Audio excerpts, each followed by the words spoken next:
Not basement. Sitch the second trying to contact Rosalie from beyond the grave when she's losing her virginity. Can you let my girl get some in peace?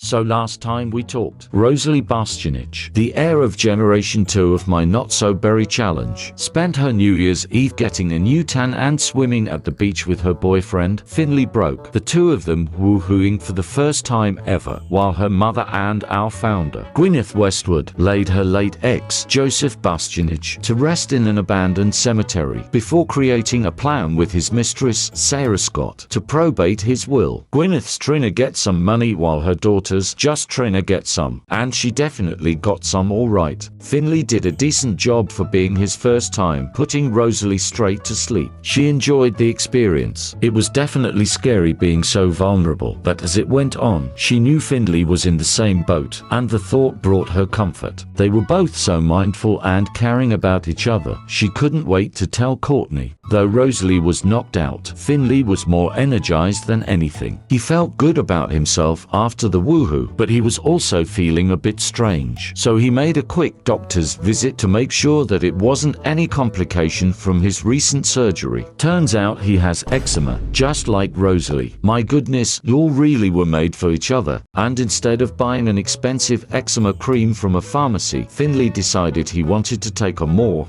holistic approach. He traveled to the nearest flower shop to buy himself some oregano. It's not a vacation unless you get to wake and bake. He rolled up some oregano before heading to the kitchen to cook breakfast for he and Rosalie. And that was right around the same time she woke up. She went to the bathroom to freshen up as Finley wrapped up their breakfast of eggs, bacon, and toast. She was so happy to see Finley standing in the kitchen, immediately hugging him from behind. They then walked to the backyard to enjoy their breakfast outside. Perhaps it was just Rosalie overthinking last night, but she felt a lot clingier to Finley after what happened. Girl, you literally DJ'd to the thought of him before you were even dating. Your hormones are through the roof. And as they ate their breakfast, Finley did the brave thing and finally brought up what happened last night. Oh my god, Rosalie was so happy he brought it up before she had the chance. It felt so good to finally talk about. Last night was fucking amazing. She told him she couldn't have asked for a better first time, and he wholeheartedly agreed. She told him how for the longest time she had been so wickedly pent up and was dying for him to make a move on her, but at the same time, she was glad it happened the way it did. Of course, Finley wanted to do it with her earlier in their relationship, but he didn't want to rush her into anything. He didn't want her to think he was only with her for that reason, like Jaquan Scruggs did to her. He wanted to make sure that they were both in love. They then talked about Rosalie getting on the pill or Finley getting sterilized, since they both made it clear to one another that they don't want children. Rosalie truly felt like an adult having this conversation with her boyfriend. She was grateful they had such healthy communication skills with one another. He is her best friend, after all. After they finished talking and eating, Rosalie couldn't help but notice what was on the table in front of them: oregano and wrappers. Finley told Rosalie about his eczema diagnosis and that oregano can be used to help it. And that's when Rosalie asked,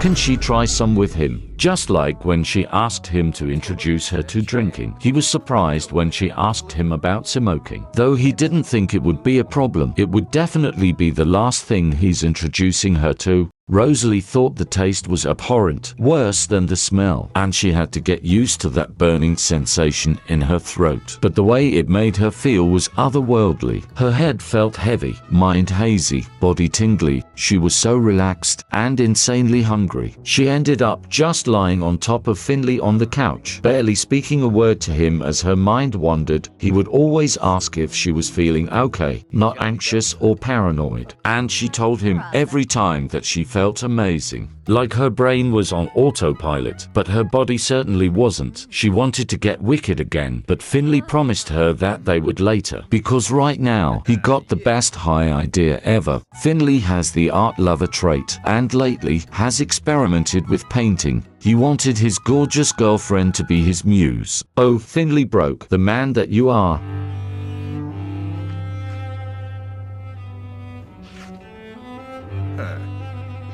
Yano Yafa.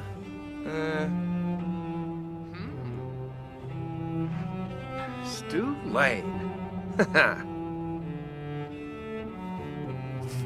After painting that lovely portrait of his girlfriend and gifting it to her, the two of them spruced themselves up for a trip down to the beach on the other side of town. Unlike the more relaxed beach they visited the morning before, this one had many more lounge areas, as well as a bar, something Finley would be taking full advantage of. They were both feeling a bit melancholy that their trip was ending, but you best believe they were going to make the most out of it. Finley, being as pale as a ghost, made sure to cover himself head to toe in sunscreen before heading to the bar to buy he and his girlfriend Malibu Sunsets. Miss Brandy Broke. Why are you telling your son that you and your man's been hunching non-stop? Let this man enjoy his vacation. Without that image in his mind, he had to stop thinking about that wicked thought. So he approached our heir with their drinks and a big kiss. Seeing her so happy was everything to him. To be able to provide such a great trip and intimate experience for his one true love was invigorating. He was already planning their next trip in his head, something much more monumental. They chilled at the beach for most of the day, talking about the future, about college, taking lots of selfies and sharing many kisses, enjoying their time with one another as much as humanly possible. And they didn't care who saw it. Now an offer to become an actress. When Miss Girl has zero acting skills, she didn't even have to fake an orgasm. Anyways, Finley then got on the bikes they rented for the day and headed over to the main part of town to grab a bite to eat, enjoying the scenery on the way over. Damn Sitch, where do you get those abs from? They conversed over their meals, becoming very flirty in the process. Rosalie knew exactly what they were doing once they get back to the villa. As the sun began to set, Rosalie couldn't feel any more thankful for her boyfriend than she did in this very moment. He really did all of this just for her, and he always made sure she had the best time of her life, which she did. There is nothing in this world that brings her more happiness than Finley. How lucky she was to fall in love with her best friend, who was simultaneously the best man she's ever known. She was excited for their future. Now with the two of them being young adults, she certainly wasn't ready for moving in together or marriage and definitely didn't want kids. But she was more content than ever in this stage they were in. She couldn't wait to grow up with him. She hoped he would take the news about Bright Chester well. She didn't know what would become of her if she were to lose him. The thought of it made her want to cry. So she forced those thoughts from her mind completely and focused on the calm, cool Tartosa sea as Finley looked for seashells in the sand to give to her and drew his feelings for her in the sand, despite them being only a few feet apart from one another. He missed her dearly, walking through the waves just so he could wrap his arms around her once again.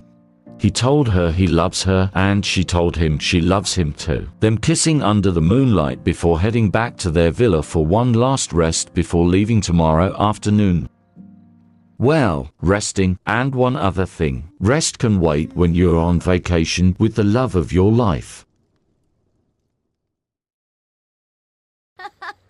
It was the next morning, and that meant it was finally time for Rosalie and Finley to catch their plane and head back to their homes of Windenburg and Newcrest. But before they depart, Finley wanted to go with Rosalie up near the waterfalls and watch the sunrise. What a perfect end to a glorious vacation. A lazy morning underneath the lovers' tree. They showed each other the images the dancing clouds created above them as the sun peeked out from behind. Rosalie made sure to tell Finley once again how much she adored this trip of theirs. She would always acknowledge these days as some of the best of her life. And with that, Finley had something to say too. She already knows how much he loves her, of course, but Finley also wanted her to know how much her being in his life means to him. They confided in one another about their chaotic households growing up. His large family living in that trailer park in Oasis Springs. Her parents fighting about her dad's alcoholism. Luckily, things have gotten better for the two of them. His mother married a man who loves her and can provide for the entire family. She's cut Joseph out of her life and is thriving. And it shows. He's never seen her so bright. He wants nothing but happiness for her, for the both of them. The incident that happened on her birthday really scared him. He almost died that night. He stayed strong for Rosalie, but what he truly wanted to do was curl up into a ball like a little boy and sob. But what kept him him from giving up on that hospital bed was her. He loves her to death. He is nothing but passionate about her and their relationship, and he knows that they just started dating. He knows they just graduated high school and are going off to college. He knows that they are so incredibly young, but he has known Rosalie since he was a child and loved her since then too. He knows who he is. He knows that he loves her. He knows what he wants, and there is nothing more in the world that he wants than to be Rosalie Bastianich's husband. He promised her that night in her bedroom, when he confessed his love to her, that he would do whatever it takes to show her what it's like to be truly loved. And this was that.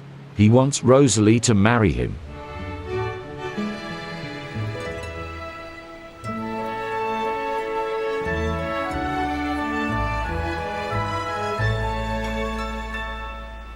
Holy fucking shit. Finley Broke just proposed to Rosalie Bastianich. The young lovers are getting married. And though it should be a joyous occasion, Rosalie didn't know how to feel about it.